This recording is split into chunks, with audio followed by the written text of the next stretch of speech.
আলহামদুলিল্লাহ ভালো আছি। ভালো আছেন, ভালো থাকবেন, ভালো থাকাই কামনা করছি। শুনতে চাচ্ছি প্রতিবেদনে আসার কারণ কি ছিল?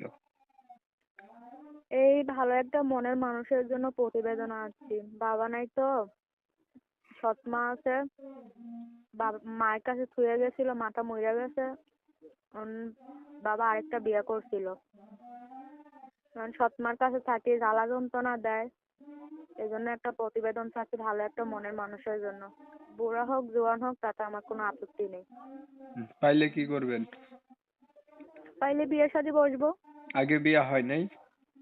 না, আগে বিয়ে শাদী হয় নাই। বিয়ে হইলে কি স্বামীকে প্রতিবেদন করতে দিত? সত্য বলতেছেন না মিথ্যা বলতেছেন? সত্যি বলতাছি, মিথ্যা কেন বলবো? মানুষে কমেন্ট করে যে ভাই যাদের প্রতিবেদন করেন এগো হয়েছে কি বিয়া হয়, বিয়ার পরেও কয় যে বিয়া হয় নাই। এখন আপনার বিষয়টা কতটুকু সত্য? আমার বিষয়টা অনেকই সত্য, কারণ আমার বিয়ে শাদী হয় না। বিয়ে শাদী হলে বয়স তো কত? স্বামীকে বয়স কত? প্রতিবেদন আমার বয়স 18। লেখাপড়া করছেন আপনি?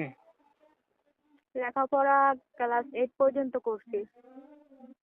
কোরআন শরীফ পড়তে পারেন? জি আলহামদুলিল্লাহ পড়তে পারি।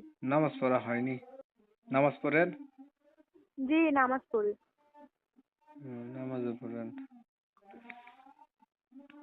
বিয়া হয় নাই আগে না? আচ্ছা, এখন আপনি বলছিলেন বয়স্ক যদি মানুষ পান তারপরেও তাকে আপনি বিয়ে করবেন, তাই না? জি।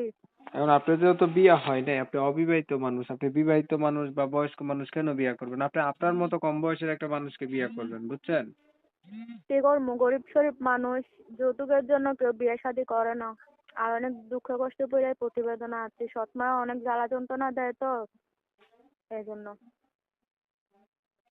আচ্ছা, মানে সৎ মায়ের জ্বালা যন্ত্রণা, এখন আপনি যেমন মানুষই পান যে আপনার সুখে দুঃখে পাশে থাকতে দায়িত্ব নেই এমন মানুষ পেলে আপনি বিয়ে করে লাইবেনই তো? জি। ঠিক আছে, আপনার বিষয়টা আমি একটু ক্লিয়ার করছি। প্রিয় দর্শক শ্রোতা, শুনছিলেন আমি কথা বলছিলাম এই আপুটি দেখতে কিন্তু চমৎকার সুন্দর। ওনার লেখাপড়াও আছে, ক্লাস 8 পর্যন্ত কোরআন শরীফও পড়তে পারে, নামাজও পড়ে। তো সমস্যা হচ্ছে ওনার বাবা আজকে বেঁচে নাই, মাও নাই, সৎ মায়ের কাছে থাকে, অনেক কষ্টে যাচ্ছে। চাচ্ছে একটা মানুষ যেমন হোক তেমন হোক ওনার এই দুঃখের ভাগিদার হইলে উনি বিয়া করে লাইবো, সৎ মার জ্বালা যন্ত্রণা ওনার ভালো লাগে না আর কি।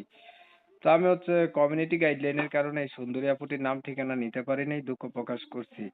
তো উনার উদ্দেশ্য মনের মতো মানুষ, যারা উনার মনের মানুষ হইতে চান বা উনাকে পাইতে চান বা উনার সাথে কথা বলতে চান তারা হচ্ছে উনার সাথে যোগাযোগ করবেন। উনার নাম্বার আমি ভিডিওর স্ক্রিনে দিছি। যদি ভিডিও ভালো লাগে একটু লাইক টাইক দিয়েন, শেয়ার দিয়েন, ইমো মেসেঞ্জারে ছড়াই দিয়েন, আপনাদের মতামত কমেন্টে জানান, চ্যানেল ভালো লাগলে সাবস্ক্রাইব করে রাখেন। অনেক সময় নিয়ে ভিডিও দেখছেন, ধন্যবাদ সবাইকে। সবাই ভালো থাকবেন, সুস্থ থাকবেন, আল্লাহ হাফেজ।